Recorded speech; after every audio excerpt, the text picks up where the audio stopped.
garden grew from one bed to what you see behind us now, and it's still growing because you're all here today to participate in this event. And Tina is here. She's been an inspiration in getting this. Not just inspiration, she's been the muscle. We call me the muscle. She's been the muscle behind getting this event going. And then I'll tell you another situation, another thing.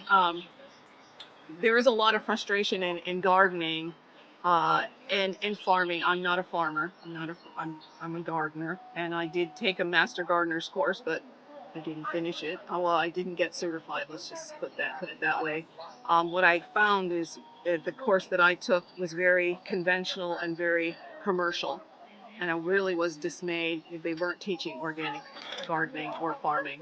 And I didn't want chemicals of any sort. But so I was very frustrated in a lot of things with the rocks in the soil and the bugs and the plants that didn't make it. And I would plant something and I'd say, well, hurry up and grow, and instead of being nice to the plant. And I prayed to the Lord, and I just said, I'm tired of this. I'm really kind of tired of this. And one day I'm out in this garden, and a small cloud was off in the distance, and I saw it off in the distance. It was a small dark cloud, and I saw it off in the distance, and it was coming this way, and it kept coming this way, and then all of a sudden it was over the garden, and it stopped over the garden, and it started raining big drops down in the garden.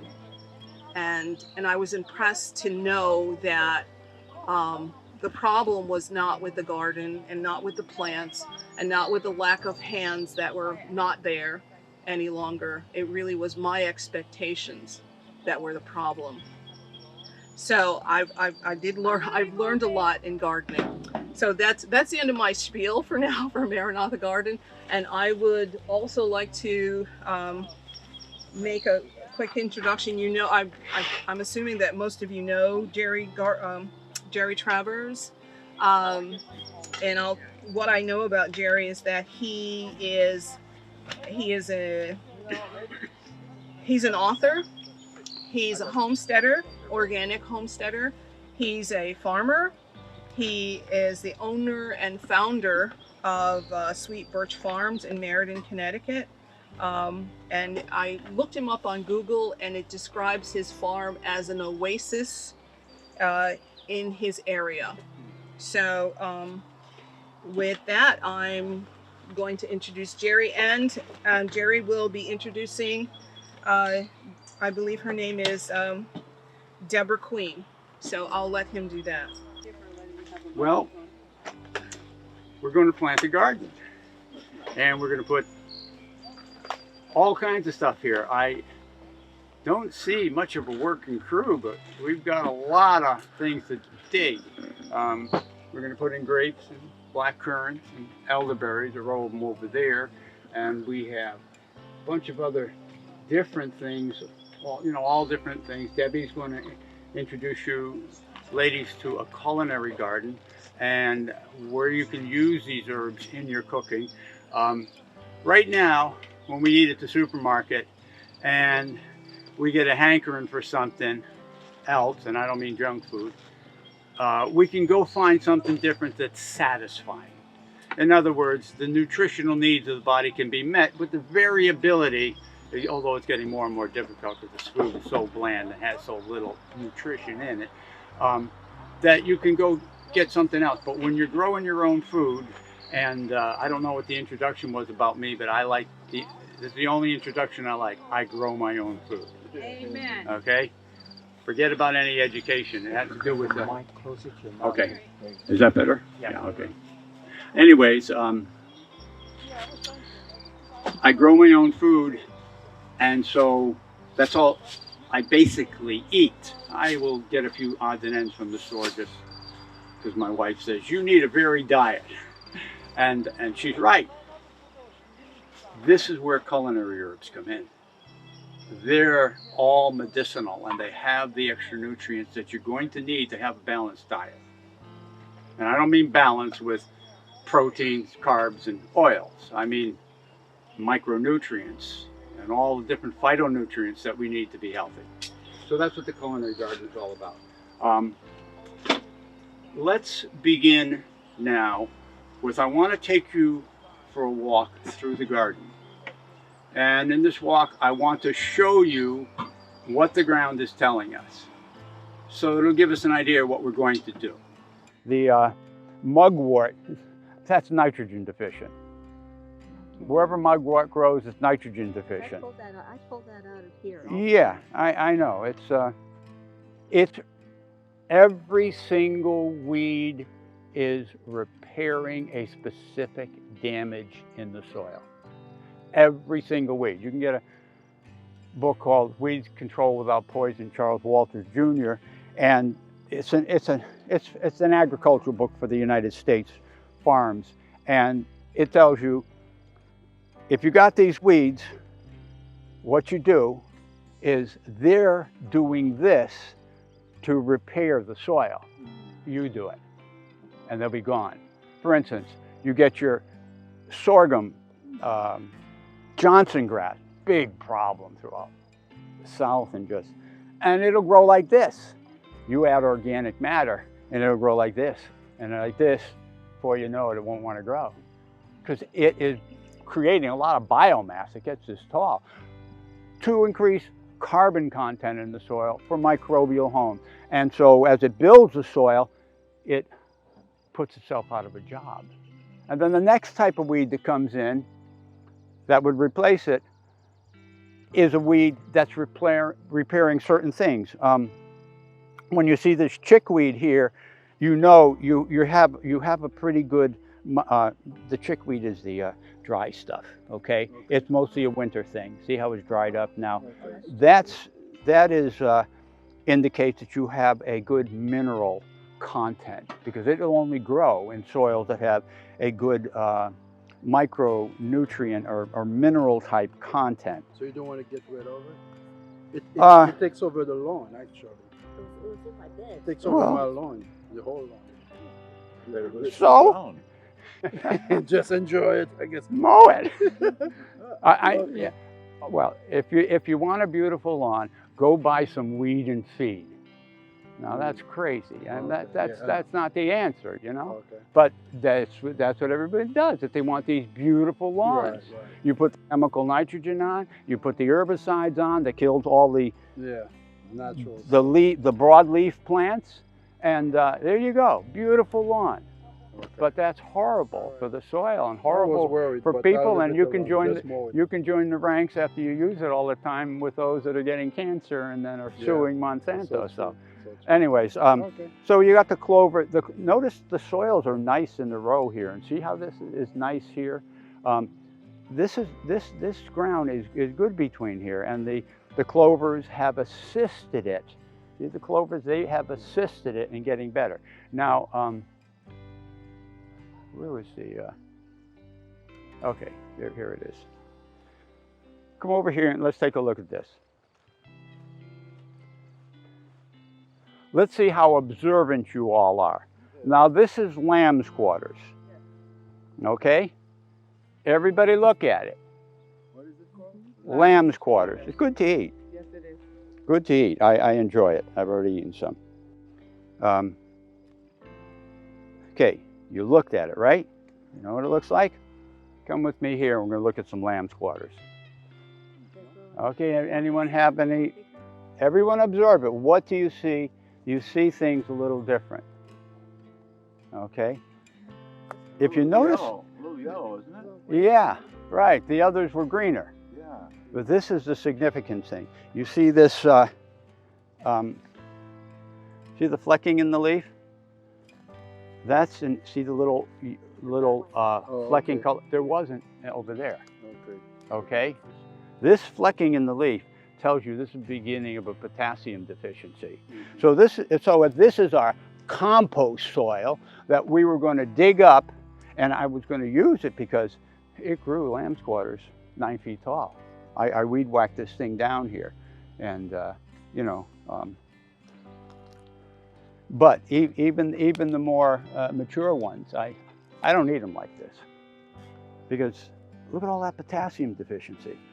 This is the beginning signs of potassium deficiency. Is that And if we're going to a- use this as our soil, number one, your potatoes are going to be smaller. Mm. Your sweet potatoes are going to be smaller. Your pepper stems are going to snap, okay, because they won't have the potassium they need for a strong stem. Your first tomato may come out round, your second tomato will be a little flatter, and your third set inflorescence of tomatoes are going to be sort of flat, okay, because you don't have enough potassium. Okay, so this is where you use rescue chemistry. And so you can use wood ashes if you want to be organic. So there are organic fertilizers to rescue you from problems. Okay, so you can put the wood ashes on, and that will provide the potassium. But what we're going to do, and this does not occur in one season, is we're going to inoculate all our seed. And many of the plants that I've already brought have been inoculated when the seeds were planted. And the inoculation put together by Advanced Ecological Agriculture, I only mention them not to advertise them, but because they're the only ones that have an understanding, the best understanding of regenerative agriculture.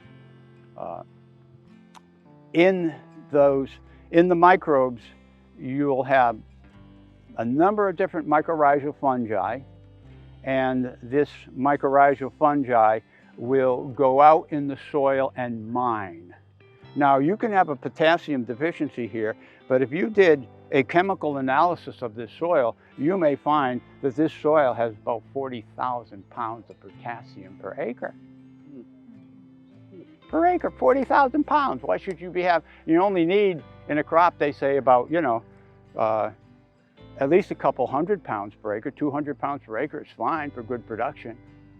And it's got 40,000. Why isn't it there? Because it's not available, because the microbes have not made it available. You don't have the microbes to make it available. So we're going to be inoculating to make the minerals available, because the mycorrhizal fungi that will begin to grow with the roots, they'll go out and they'll set up mining operations, and as the internet system, their mycelium, these root-like myceliums that grow out from the root of the plant, it behaves like an internet system. They send signals, ask for the specific amounts that they want, because when they're growing vegetatively, they don't need too much, but at reproduction, they can need as much as 50 times more. And so they use that communication system, and then mycorrhizal fungi mine those minerals. But also in the process, along these highways, mycorrhizal highways, are colonies of bacteria that are producing phytonutrients. That just means plant. Phyto is Greek for plant, plant nutrients. And so they in turn carry them back either to the root cell wall, or right into the kitchen. Some different species go right into the kitchen and bring it in the inside of the plant. And so you want to establish them. They're in the inoculant. So are the bacteria that are operating and doing things, as well as other bacteria that are individual livers that don't live in a symbiotic relationship with the mycorrhizal fungi, but live on their own and feed the plant. These microbes will mine the air, the nitrogen-fixing bacteria. You're all familiar with those things. Nitrogen fixers, they'll mine the air. The air is 78% nitrogen, and they'll convert the nitrogen into a usable form of nitrogen fertilizer, nitrates and ammonias, that the plants use. The nitrates for vegetative growth, the ammonia for fruiting growth, and keep them supplied. And then you'll have other microbes in there that, in this inoculant that AEA has, that make apartments. They're construction crews. They make humus, okay? And for us here in the northern latitudes, humus production is all we need, okay? Because these humate carbon particles that these glomus, that's a genus name of these bacteria that make apartments, make housing for the microbes. These have built the prairie soils, and they make these apartments in a way that they will last for many years. The farther south you go, the less humus is made. And the farther south you go, by the time you hit southern Florida, that Texas point where they grow oranges and stuff like that, you almost have no organic matter in the soil. It does not stay there on its own. It volatilizes, or it goes right up into the plant. And in the tropics, there's none whatsoever. And so when you get that far south, you've got to use biochar. In other words, when you cut down your woods or cut down your something, you char the wood, okay? And that charred wood, as the natives of all over the place, where's Max here? Max up there with a brown shirt. He's a native to Papua New Guinea, grew up in a village, grew their own food, even though he became an MD, but that's beside the point. And so he grew his own food, and they used to burn the stuff, and then while the fire is hot, rake it downhill. It's all hills in Papua, you know, and mountains. And so they'd rake it down, and it would leave the charcoal behind in the soil. I met another fella, he was a farmer from some Caribbean island, and I'm saying, how are you up here in the United States? How can you afford it just being a farmer? But I found out the university was paying him because to teach the students, because he grew excellent quality produce, and they didn't know how to grow good produce. And one of the tricks he was doing was putting the carbon in it, as well as, of course, saving his own seed generation after generation. Very important to have seed that's adapted itself to your climate. But he put charcoal. And of course, then we know the Amazon, the terra preta soils of the Amazon, as they cut the Amazon down to grow sugarcane and commercial products like corn and soybeans and stuff like that. They're finding soils that have been there, dark soils that are hundreds of years old, where normally you cut down the Amazon, you grow food on it for a few years, it won't grow any more food. Then you put cattle on it, and then it won't even grow any grass, and then it's just good for nothing, it's just clump grass, except for people who know how to regenerate it. So down there you have to have biochar. Up here we're far enough north that you don't have to. Matter of fact, in Scotland, the organic matter is so thick, it's too thick, that they plow downhill to create erosion, to open up the subsoil so that pine seedlings and things like that can reforest that type of ground. So we have glomus bacteria in this inoculant that are making apartments. And it's very important. We've got to be taking this carbon out of the air and making apartments, because we may inoculate, but if they don't have a home to live in, how long are they going to last? Okay, so we've got to get that organic matter up. That's why organic gardening took off and was such a boom, is because they were teaching people to put the carbon back in.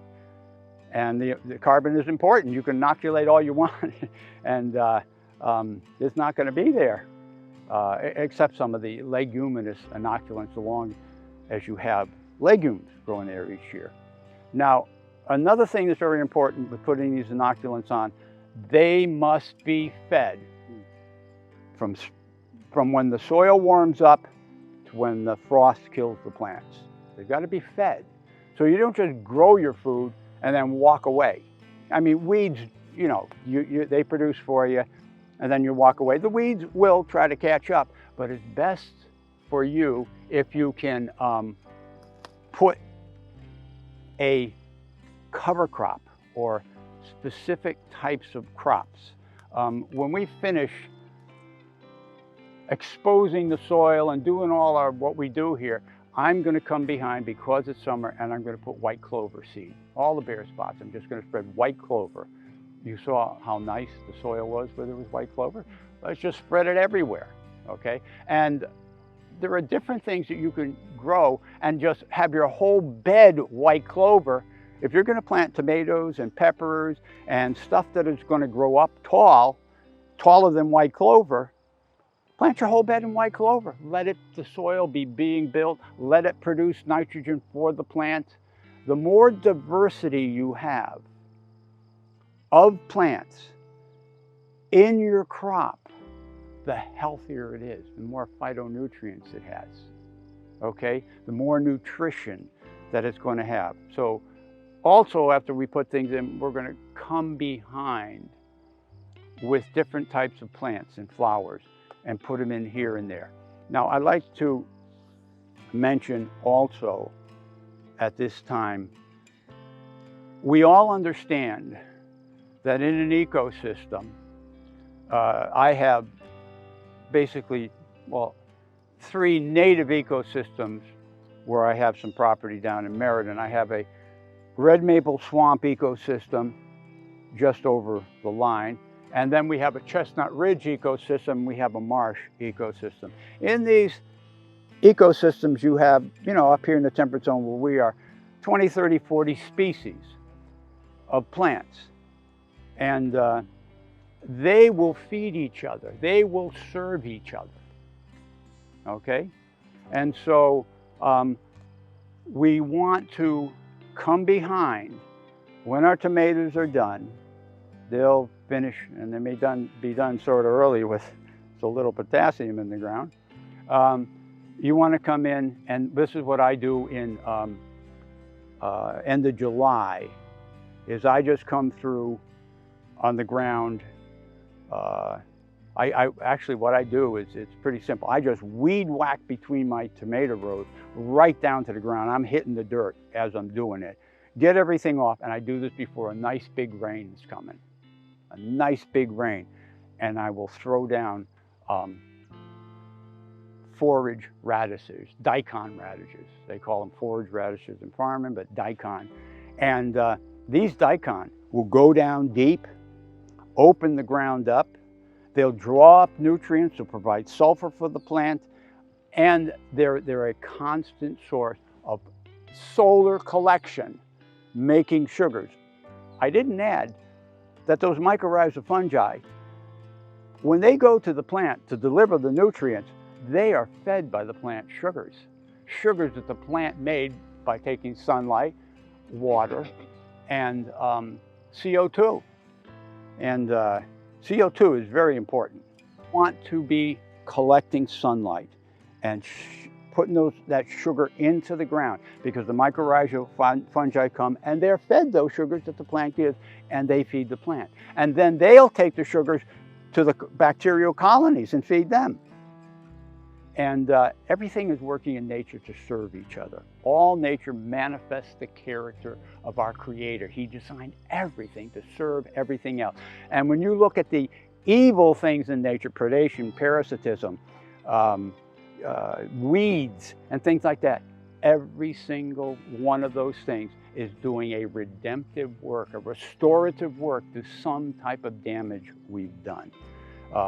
I have some books out on those subjects I'll be putting out for later if you want to read more on it.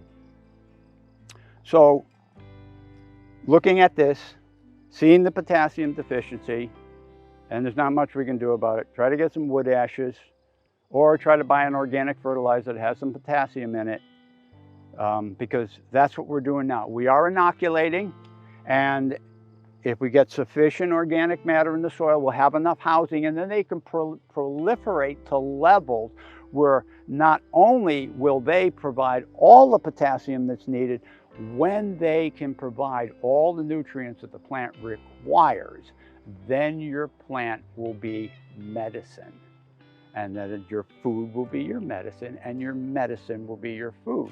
So it all hinges upon this microbiome that's in the soil and on the leaf of the plant. There's a microbiome on the leaf, and it's gathering nutrients out of the air. Matter of fact, New England here, we don't have any boron in the subsoil, but we have no problem with getting enough boron for our plants as long as we keep the topsoil wet.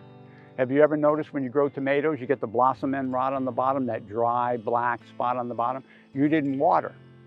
And when you didn't water, what happened was the microbes that are constantly producing and supplying the boron for the plant cease because there's no boron in the subsoil of New England. So the roots, although they're down deep in the tomato plant and they can get water, they don't have the boron because the topsoil has dried out. And without the boron, then you don't carry calcium into the plant, and that it's actually a calcium deficiency that causes it, but not in reality. It's you not watering, because you not watering doesn't provide enough boron, which does not give the carrier necessary to bring the calcium into the cell, and so you get that problem. So we have a grave responsibility to maintain and care for plant life. We too have a role of service, just like every plant is serving one another. That's why they grow in ecosystems. We have a role of service, and our role of service is to, at this time in Earth's history, to restore the diseased land back to health. So it can be a praise and a glory to God, because He gave us a paradise. We trashed it. We've got to bring it back.